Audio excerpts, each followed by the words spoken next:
இந்த உலகத்துல உன் அப்பா உன் அம்மாக்கு அப்புறம் உனக்கு இருக்கிற உறவு உன் சித்தப்பா மாறன் தான்.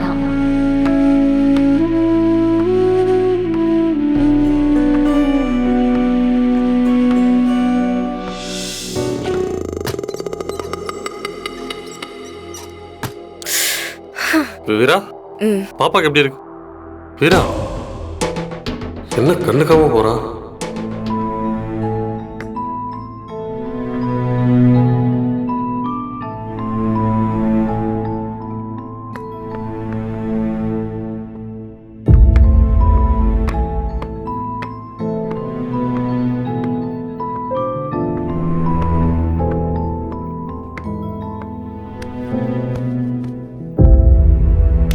ரவுடி குட்டி, உன் ரவுடி இங்க தாண்டா இருக்கேன்.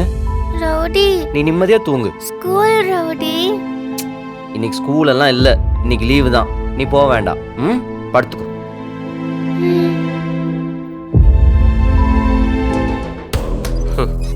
என்ன டேய், நீ எங்கடா இங்க? எங்க? வீரா ரூம்ல இருந்து. ஆமா, என் பொண்டாட்டி ரூம்ல இருந்து நான் வரேன். உனக்கு என்னடா பிரச்சனை? டேய், நீ இந்த வீட்டுக்கு வேலைக்காரனா தானே வந்து சேர்ந்திருக்க. நீ எப்பறம் வீரா ரூம்ல தூங்கலாம்? அது என் பொண்டாட்டியே ஃபீல் பண்ணலடா. நீ ஏன்டா அறுப்புக்கு வந்த ஆடு மாதிரி இந்த குதி குதிக்கிற? இது ஏன் ரூம்டா. நான் என் பொண்டாட்டி புள்ள எல்லாம் ஒன்னா சேர்ந்து கட்டி புடிச்சு தூங்கிட்டு இருந்தோம். டேய், இல்ல இல்ல, நீ போய் சொல்லிட்டு இருக்க. உன்கிட்ட போய் சொல்லி எனக்கு என்னடா ஆக போகுது? சரி, என் வயசு தானே உனக்கு.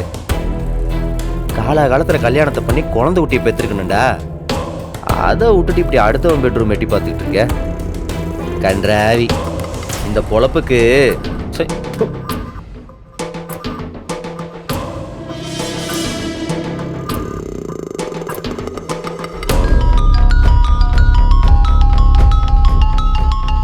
ஹலோ,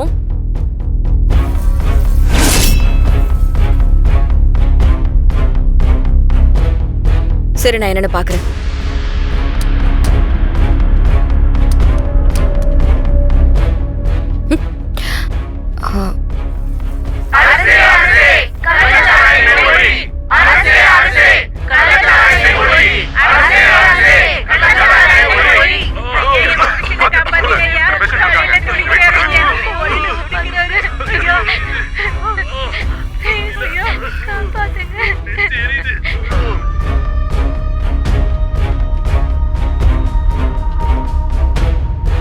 நான் மக்கள் கிட்ட வேண்டி கேட்கறது ஒன்னே ஒண்ணுதான். இப்ப ஆட்சியில இருக்க அரசாங்கமும் சரியில்லை, அவங்கள வழி நடத்துற அதிகாரிகளும் தப்பா இருக்காங்க. அதனால உங்களை நீங்களே காப்பாத்திக்கோங்க. தயவு செஞ்சு இந்த மாதிரிலாம் ரிஸ்க் எடுக்காதீங்க. கள்ளச்சாராய பிரச்சனை மாவட்டத்துக்கு மாவட்டம் தலைவிரிச்சு தான் ஆடிட்டு இருக்கு. ஆனா கலெக்டர், தாசில்தார்னு அத்தனை பேரும் பணத்தை வாங்கிட்டு வேடிக்கை பார்த்துட்டு இருக்காங்க. இந்த மாதிரி எல்லாம் உங்க வீட்டுல ஒருத்தருக்கு நடந்துருதா அவங்களுக்கு இந்த வழி புரிஞ்சிருக்கும். கேள்வியை என்கிட்ட கேட்காதீங்க, உங்க கலெக்டர் மேடத்துக்கிட்ட கேளுங்க. மக்கள் பத்தி எல்லாம் கலெக்டர் மேடம் கொஞ்சம் கூட கவலையே இல்லை. அவங்களுக்கு ஜாலியா காட்டுக்குள்ள ஹனிமூன் போறதுக்கும் கல்யாணம் காட்சி சுத்துறது தான் சரியா இருக்கு. நீங்க அவங்கள போய் முதல்ல கேளுங்க.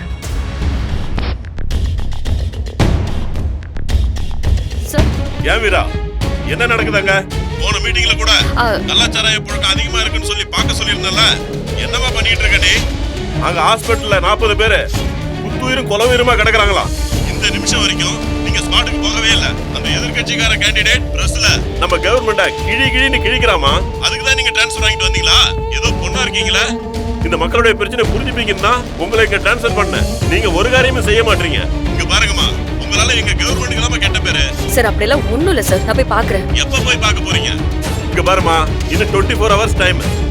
அந்த மாவட்டத்துக்குள்ள எங்கேயுமே கள்ளச்சாராயங்கிற பேரே இருக்க கூடாது. மொத்தமா ஒழிச்சு கட்டணும். இங்க பாருங்கம்மா, உங்களுக்கு ஃபுல் பவர் தரேன். நீங்க என்ன வேணாலும் பண்ணுங்க. ஒருவேளை அப்படி எதுவும் நடக்கல, மறுபடியும் தண்ணி இல்லாத காட்டுக்கு டிரான்ஸ்ஃபர் ஆயிடுங்க. ஜாக்கிரதை. Okay sir.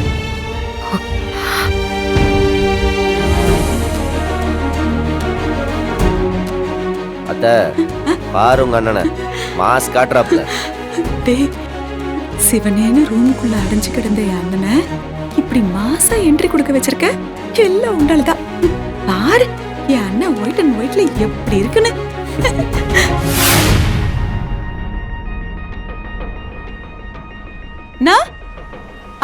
பண்ணிடலாம் போ, போ. அரே இரு நான்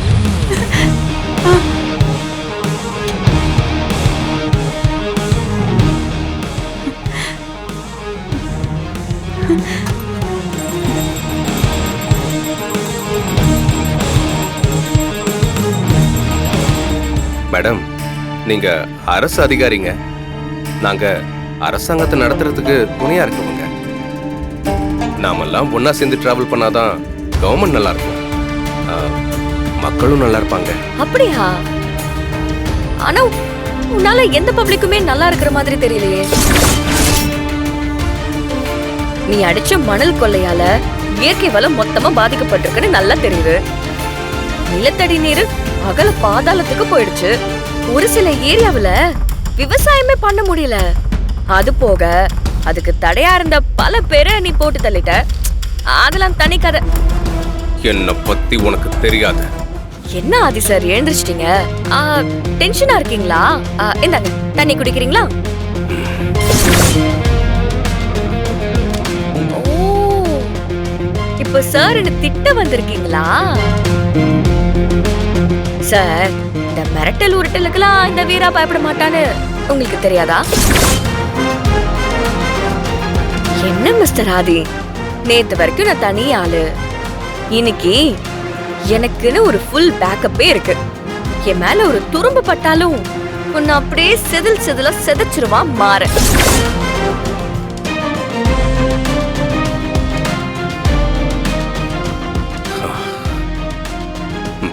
மேடம், நீங்க பெரிய கலெக்டர். உங்க கூட மோதி என்னால ஜெயிக்க முடியாது, அதை நான் ஒத்துக்கிறேன். எல்லா குற்றவாளிகளுக்கும் திருந்துறதுக்கு ஒரு சந்தர்ப்பம் வேணும் இல்ல மேடம்? இந்த ஒரே ஒரு தடவை கொஞ்சம் கண்டுக்காம விட்டுருங்களேன். இதுக்கப்புறம் நான் இதை கொஞ்சம் கொஞ்சமா குறைச்சிடுறேன். நீங்க நினைக்கிற மாதிரி ஒரு ஜென்யூனான பொலிட்டீஷியனா, ஒரு பிசினஸ் மேனா நான் நடந்துக்கிறேன். நீ பண்ணி இருக்கிற வேலைக்கு நீ என்ன நிலைமைக்கு போறன்னு மட்டும் பாரு. இன்னும் 24 மணி நேரத்துல ஆதி அப்படிங்கிற ஒருத்தன் தான் தமிழ்நாட்டோட ஹெட்லைன்ஸ். நீ உள்ள போறதுல இருந்து எத்தனை பேர் உன்னை தொட்டு நூல் புடிச்சுக்கிட்டே உள்ள வர போறாங்கன்னு மட்டும் பாரு. சிட்டில நிறைய சாக்கடை இருக்காதி, அது எல்லாத்தையும் கிளீன் பண்றதுக்கு தான் என்ன மாதிரி அதிகாரிகள் வந்திருக்கோம்.